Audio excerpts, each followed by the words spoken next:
Greetings, fellow action figure connoisseurs, and welcome to another episode of Digital Caveman Presents G.I. Joe Tuesday. I, as always, am your host, the Digital Caveman, and today I will be presenting you with the G.I. Joe Classified Series Crimson B.A.T, or Battle Android Trooper. Let's get into it!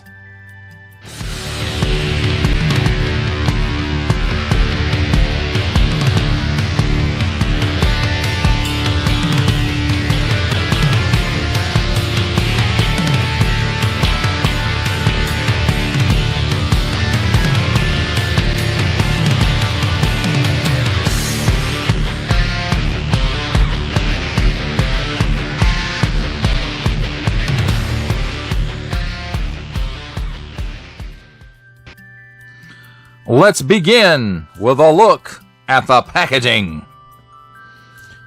And here on the top, 4 and up. Warning, don't stick things in your pie hole that do not belong there. Cobra symbol, he's number 60.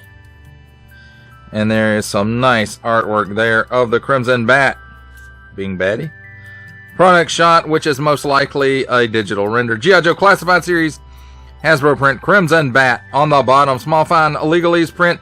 Made in China print, symbols I'm not going to learn, and a barcode. On this side, the file card. Crimson B.A.T, he's Cobra. He does all this stuff. He's number 60. If y'all want to go to gijoe.com and look that up,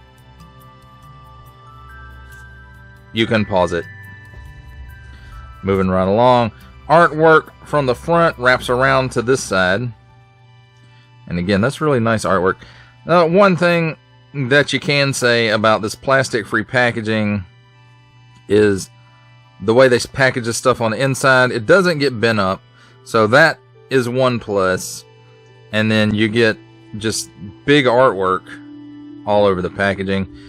And while cool, it still sucks because you can't see what's in the packaging. But thankfully, this is going away, and windowed packaging is making a return.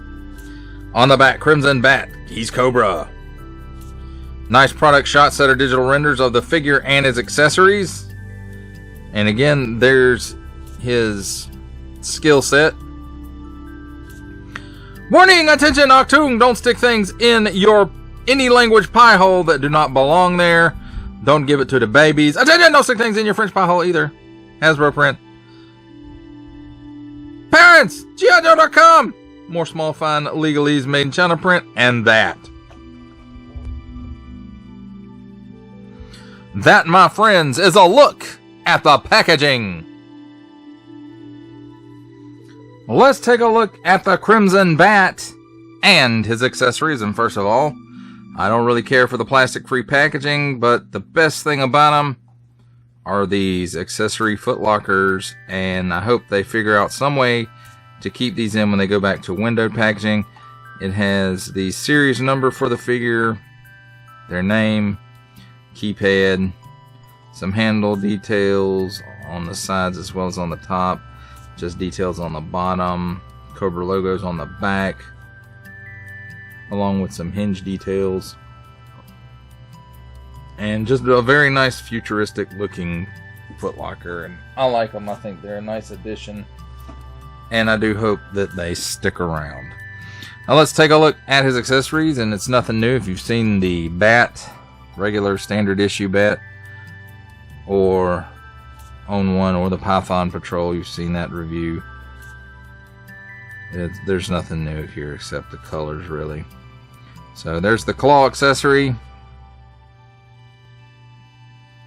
the laser accessory, and again, these are all nice molded details in them, molded in color.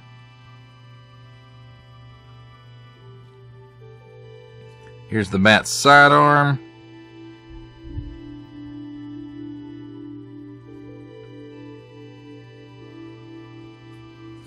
Here is his flamethrower.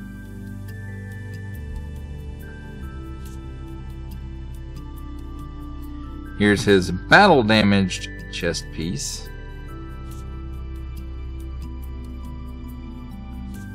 Here's his undamaged chest piece. So a nice Cobra Tampo with model number, serial number, all that good stuff on it. And the same information is on the battle damage when it's just damaged. And then here we have his extra head, which is the battle damage version. And just like the other versions of this head, it has nice molded details and some nice paint apps on it as well.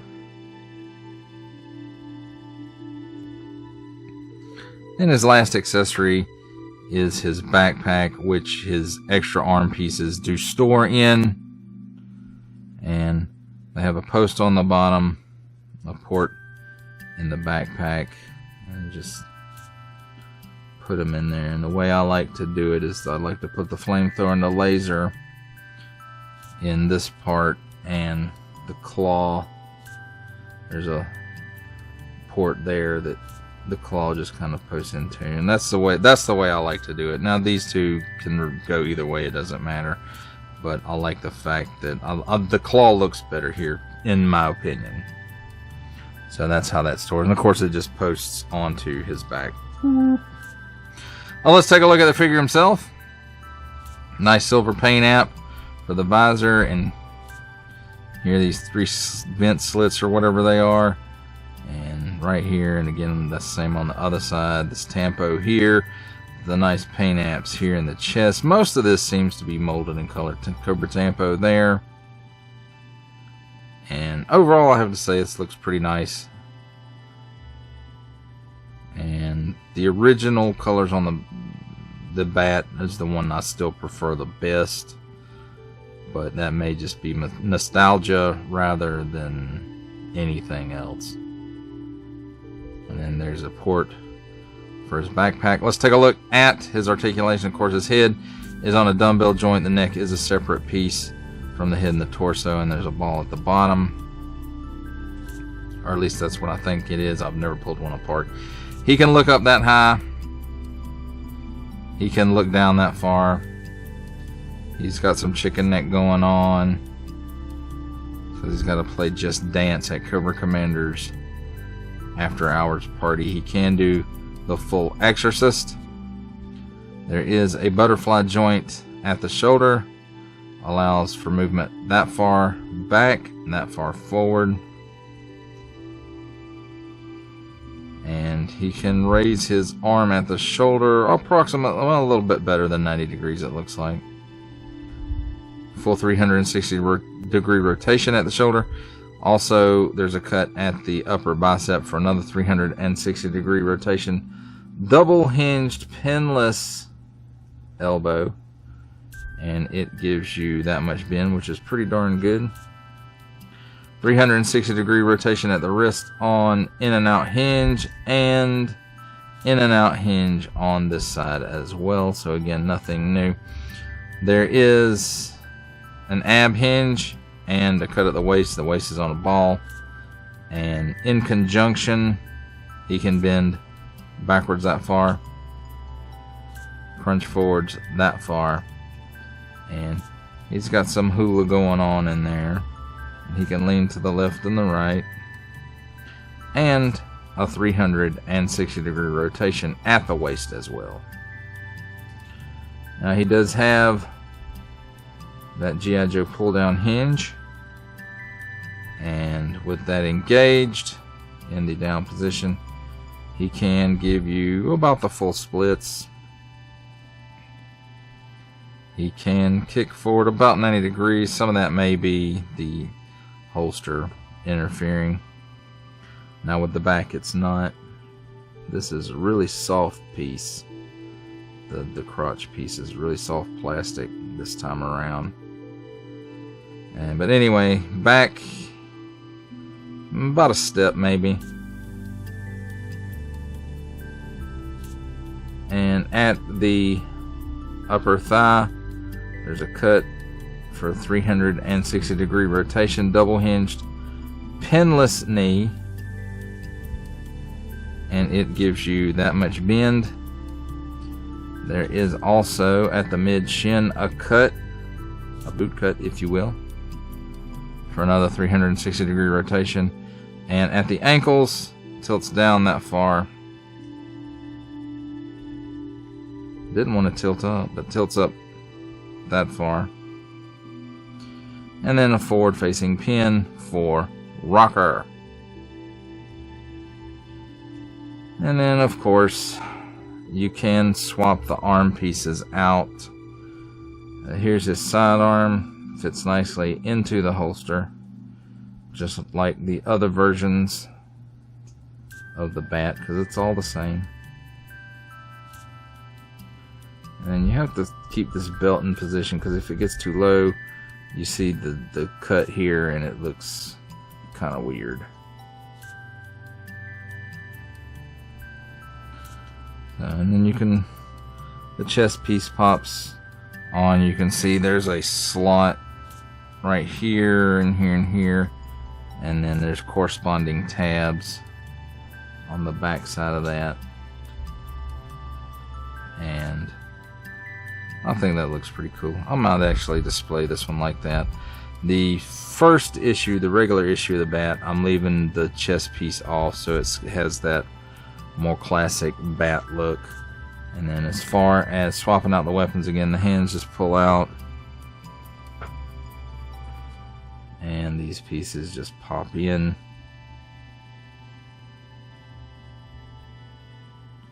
And it still has that 360-degree rotation, but no up and down or side to side on any of them, which is a shame.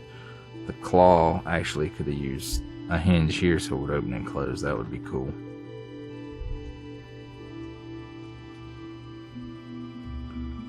And then, of course, the backpack just posts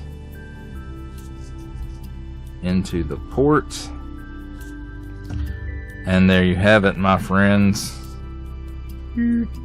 A look at the Crimson Bat and his accessories. It's time for my favorite part of a review, comparisons. And here we have the Crimson Bat with the standard issue bat and the Target exclusive Python Patrol bat.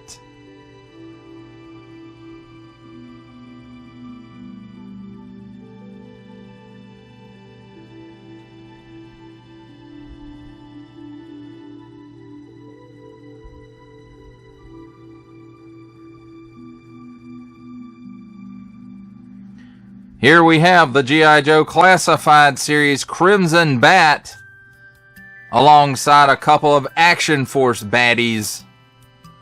The Swarm Trooper with Swarm Gear and the Scarab.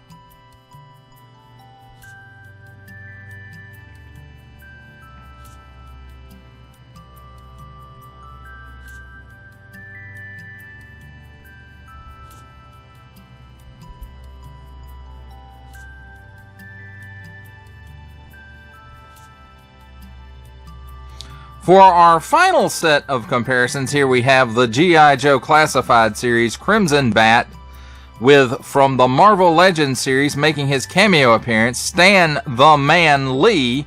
Our final G.I. Joe Classified Series comparison, the Hasbro Pulse exclusive Regal variant Cobra Commander. From Star Wars The Black Series, we have the Archive Edition 501st Legion Clone Trooper. And for a 7-inch comparison from Masters of the Universe Masterverse line, the 40th Anniversary He-Man. For final thoughts on the G.I. Joe Classified Series Crimson Bat, I'd have to say this is a pretty nice repaint.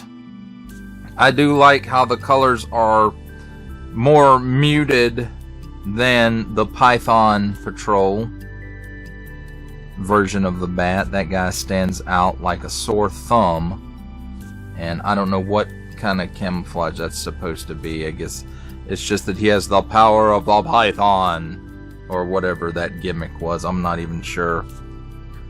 If I remember correctly, I saw that episode maybe once.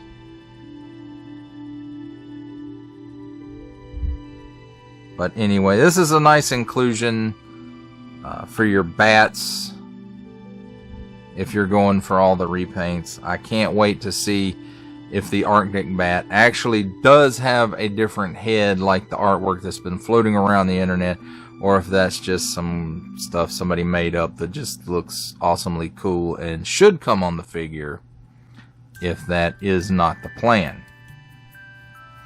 Now, I would like to see, as the line progresses, any more bat repaints that they do. I would like to see different accessories, the arm accessories. I would like to see different arm accessories than the standard 3 that we continue to get. I think each repaint should have its own set of weapons rather than the same as the standard. Because let's face it, Crimson Bat, you know, they're probably guarding more important stuff than a standard bat would be. You know, you're just sending standard bats out in the field to get blown to pieces and maybe take a few Joes with them.